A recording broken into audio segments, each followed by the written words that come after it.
suis super contente de vous retrouver aujourd'hui pour une nouvelle vidéo et on continue notre petite série sur la Fashion Week. Et donc très logiquement cette fois-ci on s'attaque à la Fashion Week de Milan et je vais pas m'attarder plus que ça parce qu'il y a pas mal de défilés dont j'ai vraiment envie de vous parler. Et on va commencer tout d'abord avec celui de chez Fendi qui nous a proposé une collection plutôt sporty chic, hyper moderne et totalement dans l'air du temps. On y retrouve pas mal de hit pièces, donc par exemple le short cycliste qu'on retrouve déjà en ce moment même dans nos rues, mais qu'on va retrouver de plus en plus et ça se confirme avec les marques qui le jouent de plus en plus. On a pu retrouver également la banane revisitée, donc le sac ceinture etc. qu'on continue à voir et à revoir. Chaque marque nous propose un petit peu son petit sac et j'ai vraiment eu un coup de cœur pour la gamme couleur. J'ai beaucoup aimé les motifs qui ont été proposés, j'ai beaucoup aimé également les matières, le jeu de matière qu'il y a sur les vêtements et tout. Enfin vraiment je trouve que c'est une bonne collection, en tout cas moi j'ai été séduite, j'ai beaucoup aimé, je trouve que c'est audacieux, harmonieux, encore une fois très équilibré, c'est totalement dans l'air du temps mais c'est pas too much, mais c'est quand même vachement une collection qui répond à la demande du moment avec des choses vachement instagrammables. Ça m'étonnerait pas que sur les prochains street styles on voit du Fendi un petit peu partout. Et petit détail que j'avais aussi envie de mettre en avant, c'est l'utilisation de la fourrure. On le sait, Fendi utilise de la fourrure, il y en a sur toute leur collection, c'est un petit peu même une ode à la fourrure. Pour petit rappel, si je dis pas de bêtises, Fendi est l'une des seules maisons à avoir son propre atelier de fourrure avec son propre labo de fourrure, etc. Et pour citer Karl Lagerfeld lui-même, c'est précisément parce que les autres la fuient que nous choisissons de l'assumer, et tout ça pour foncer sur de la fausse fourrure polluante. J'imagine clairement Karl Lagerfeld dire ça, ça ne m'étonne pas de lui. Voilà, on le sait, Fendi a un atelier de fourrure, il joue sur ça. Avec cette interview, ça montre qu'il ne compte pas l'abandonner, contrairement à beaucoup de marques. Pour rappel, Gucci l'a abandonné, Jimmy Choo, Michael Kors, Versace. En actu mode, la semaine dernière, c'est Jean-Paul Gaultier qui a dit qu'il allait arrêter la fourrure. Beaucoup de marques vont dans ce sens-là et clairement Fendi a décidé d'aller à contre-courant et de continuer à utiliser de la fourrure. En même temps, c'est un petit peu leur gagne-pain, hein. Leurs collections sont basées sur ça, on les connaît pour leur fourrure. Je trouvais ça intéressant de vous le mentionner, de vous le préciser et de vous dire la position, enfin comment se positionne Fendi de ce côté-là. Et on passe maintenant au défilé Prada que j'ai beaucoup aimé. Encore une fois, il est totalement dans l'air du temps, c'est très moderne, ça va beaucoup plaire je pense aux jeunes férus de mode. J'ai adoré l'utilisation des matières satinées comme ils font beaucoup, les couleurs un petit peu tape à l'œil que j'ai adoré. Il y a certaines silhouettes transparentes.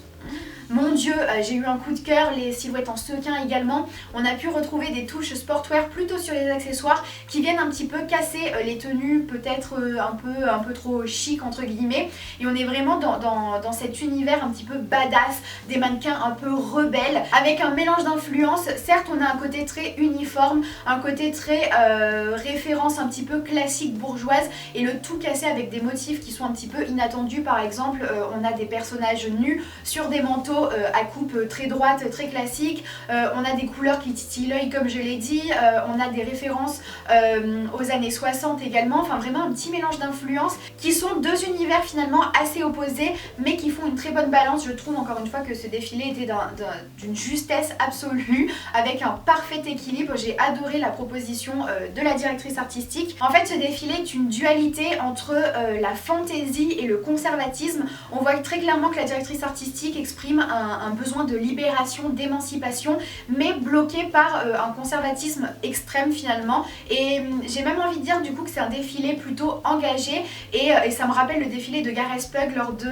la Fashion Week de Londres. Si jamais vous ne l'avez pas vu, je vous le mets dans le petit i pour aller le rattraper. C'est un peu le même délire avec des mannequins rebelles et qui pointent du doigt finalement le conservatisme. Elle exprime par l'art et par son défilé sa vision du monde d'aujourd'hui, mais également sa vision de la politique de son pays actuel. Dans tous les cas, sans parler de l'engagement de son défilé, j'ai trouvé qu'elle nous avait proposé une esthétique assez incroyable, d'une justesse absolue. J'ai beaucoup aimé, j'ai adoré l'équilibre du défilé. Vraiment, je sais pas, j'ai été séduite encore une fois et je reste sur mes positions. Prada est clairement et reste une marque à suivre. On passe ensuite au défilé de Dolce & Gabbana qui s'appelle DNA, donc ADN qui suggère un retour aux sources. Encore faudrait-il être sorti de sa zone de confort, mais on va en parler, avec un casting 2.0 comme d'habitude. Alors comme je le disais honnêtement, c'est comme d'habitude. Voilà, c'est toujours pareil, il n'y a vraiment pas de nouveauté. Vous savez que j'aime l'esthétique de Dolce & Gabbana, moi je reviens pas sur mes goûts, c'est quelque chose que j'apprécie. Après en termes de mode et de proposition mode, c'est limite et ça devient un peu bizarre. C'est-à-dire que même moi quand je regarde les collections, et pourtant j'adore leur marque, on n'arrive presque pas à différencier les saisons et les collections les unes des autres, tellement c'est toujours les mêmes choses, les mêmes propositions, le même casting. Alors d'un côté c'est très bien de vouloir injecter comme ça un casting 2.0 et de la diversité. On a vu par exemple des mannequins grande taille, en général il y a des mannequins d'âge totalement différents. Ils utilisent également pas mal les influenceurs sur le défilé. Voilà, il y a une sorte de volonté d'aller vers l'avant, etc. Mais je dois avouer que leur sincérité est un petit peu mise à mal quand on voit les polémiques sur leur sujet, notamment sur les réseaux sociaux, et notamment à cause de Stefano Gabbana, qui est l'un des directeurs artistiques, qui a des propos plus que douteux sur Instagram, par exemple, sur les photos, je sais pas moi, de Kardashian, les photos de Selena Gomez, etc. Il va mettre des commentaires genre super moche, machin et tout. Je crois qu'il a des propos également grossophobe, homophobe, enfin vraiment c'est un peu chelou quoi. C'est un peu chelou et parfois il ferait mieux d'arrêter Instagram honnêtement, parce que ça ternit l'image de la marque. Comme je l'ai dit, là ils essayent d'aller vers un côté un peu diversité, etc. Mais on se dit ok, c'est pas du tout cohérent. Comment on peut avoir des propos grossophobes et dire à des femmes qu'elles sont moches, et puis à côté de ça vouloir que la mode soit représentée par tout le monde sur les défilés. Donc voilà, c'est un petit peu particulier. Comme je l'ai dit, niveau mode, ça n'apporte pas grand chose, même si je continue à aimer l'esthétique de la marque. Et comme je me le suis noté, ils devraient être moins insolents avec les autres et devraient se concentrer davantage sur l'aspect mode de leur propre collection. Voilà, au moins c'est dit. Next, on va passer à la marque Versace, qui est une marque encore une fois qui est pas mal suivie ces derniers temps, et c'est pas pour rien. Là on voit que sur ce défilé il y a vraiment un mélange d'inspiration entre années 60, 70, 80. Vraiment on voit là que ces derniers temps, sur les dernières collections, les dernières saisons, il y a une volonté de sortir de sa zone de confort, de proposer d'autres choses. Dolce & Gabbana prend-en de la graine pour le coup, puisqu'on vient d'en parler. Vraiment ils prennent un nouveau virage beaucoup plus mode, beaucoup plus pointu. Tout n'est pas réussi, mais il y a vraiment une volonté d'aller vers quelque chose de plus mode et de plus audacieux. J'aime pas tout sur le défilé. Je trouve que par exemple pour ce défilé en l'occurrence, le début était très réussi. Ça me fait même presque penser à Prada, et sur la fin il y a eu des silhouettes un petit peu plus pauvres, ou au contraire tellement riches visuellement qu'on s'y perd. Voilà, des silhouettes peut-être un petit peu moins intéressantes à mes yeux. J'apprécie vraiment regarder leur défilé. Je trouve qu'il y a un côté beaucoup moins bling bling qu'avant, même si j'aimais bien le côté bling bling. Je critique pas du tout ce côté là, parce que c'est quelque chose que j'aime bien, les grosses dorures, etc. On a l'impression qu'ils travaillent plus dans le détail, que c'est plus recherché, que c'est plus travaillé, et moins dans l'ostentatoire, et ça fait pas de mal. Même si voilà, s'ils pouvaient doser un petit peu les deux, ça serait parfait. On passe ensuite à Moschino, qui a fait une petite polémique. Le défilé vraiment pointe du doigt le rythme fou que les designers de mode ont dans la mode, puisqu'il y a, voilà, ils doivent faire 4 collections par an je crois, sachant qu'il y a des directeurs artistiques qui sont chez plusieurs marques. En l'occurrence Jeremy Scott s'occupe de sa propre marque qui s'appelle Jeremy Scott, mais également de Moschino, donc ça fait beaucoup de collections, c'est un rythme effréné, c'est un truc de dingue. Et donc là il dit lui-même que l'idée est que le rythme de la mode est tellement frénétique que cette saison je n'ai pas eu le temps de dessiner une vraie collection, je n'ai eu que des croquis, je suis désolée. Donc voilà, toute cette collection est basée un petit peu sur le côté un petit peu croquis, un petit peu ébauche, couture et tout ça, et honnêtement esthétiquement c'est plutôt joli, ça rend plutôt bien, ça fait de bonnes propositions. Il travaille toujours un petit peu sur l'ironie avec des formes un petit peu théâtrales, et en plus il est allé jusqu'au bout de son idée, puisque même le set représentait l'ancien bureau d'Yves Saint Laurent, donc on est vraiment dans un mood bureau de couture, collection pas finie. Vraiment l'idée est plutôt pas mal. Là où ça a fait polémique, c'est que il y a des silhouettes qui sont très ressemblantes à des silhouettes d'autres créateurs, et notamment la créatrice Eda Gims, j'espère que je dis pas trop mal son nom, qui a réagi sur les réseaux sociaux et qui a posté en fait sur Instagram une sorte de diptyque où on voit sa collection et la collection de Moschino, et c'est vrai que c'est un petit peu ressemblant. L'histoire a bien évidemment été reprise par le compte Diet Prada, qui est très suivi, en tout cas beaucoup suivi dans le monde de la mode, et ce qui fait que ça a fait beaucoup parler de ça, et tellement que Jérémy Scott lui-même a été obligé de réagir. Et donc dans une story sur Instagram, on est vraiment dans un monde 2.0, hein. Maintenant on s'exprime sur Instagram, on fait plus de communiqués, de presse, de machin, etc. Instagram ça va beaucoup plus vite et au moins tout le monde peut le lire. Et donc il a dit bien évidemment que les accusations étaient fausses. Ce que j'ai beaucoup apprécié, c'est qu'il lui a souhaité vraiment du succès et la reconnaissance qu'elle méritait. Il n'a pas du tout été dans...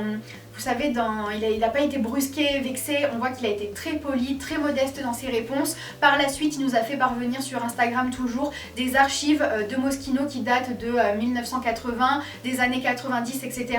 On voit des croquis, des anciens croquis Moschino, etc. On peut retrouver également un dessin de Givenchy sur lequel il s'est inspiré.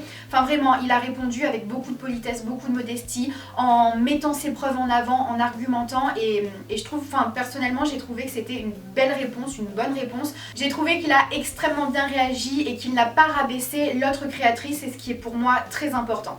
Et puis comme d'habitude à chaque vidéo de cette Fashion Week, on va finir avec quelques défilés sur lesquels je ne vais pas m'attarder, mais que j'avais envie de vous citer parce que il le mérite. Donc on a tout d'abord eu le défilé de Max Mara ainsi que celui de Tod's, qui ont fait pour moi de très belles silhouettes. En tout cas c'est une esthétique que j'apprécie, donc j'avais envie de vous en parler. Il y a également eu le défilé de Philippe Plein qui est toujours aussi bling bling, sexy. J'ai beaucoup aimé les cuissardes. Moi Philippe Plein j'aime bien, après c'est à double tranchant, soit on adore, soit on déteste. Je comprends un petit peu les deux, personnellement, j'avoue, j'aime bien, j'aime bien. Et sinon, on a également eu la collection de Moncler Genius qui permet en fait d'avoir plusieurs visions et plusieurs propositions de la marque Moncler, de leur doudoune par exemple. En fait, ils font appel à plusieurs designers qui proposent leur vision de la marque. Donc par exemple, on a Simone Rocha qui propose une vision un petit peu romantique de la doudoune. C'est des collections que j'aime énormément. Et d'ailleurs, Moncler est quand même une marque, j'ai l'impression, qu'on voit de plus en plus, ou en tout cas qui est de plus en plus mise en avant, puisque par exemple là c'est Nicki Minaj qui a porté une de leurs créations dans un de ses clips, et il y a également une actrice des Animaux Fantastiques qui a porté sur le red carpet une tenue qui s'est beaucoup fait remarquer et qui venait de Moncler. Donc j'ai l'impression qu'ils sont de plus en plus sous les feux des projecteurs, et personnellement je suis plutôt pour parce que j'adore leur marque et leurs propositions. Donc c'est fini pour cette vidéo, j'espère vraiment que ça vous a plu. Si c'est le cas, n'hésitez pas à mettre un petit pouce bleu comme d'habitude pour me le faire savoir et pour m'encourager. On arrive bientôt, très bientôt à la fin de cette série sur les Fashion Week. Puisqu'il reste la Fashion Week de Paris, je vais également vous faire des petits bonus, vous verrez ça. Mais en tout cas, j'espère que ça vous plaît toujours autant. Si vous voulez être sûr de ne pas les manquer et que vous n'êtes pas encore abonné à ma chaîne, n'hésitez pas à vous abonner pour être au courant de tout. Je suis également présente sur tous les réseaux sociaux si jamais vous voulez me suivre. Sur ce, je vous fais plein de gros bisous et je vous dis à très vite pour une prochaine vidéo.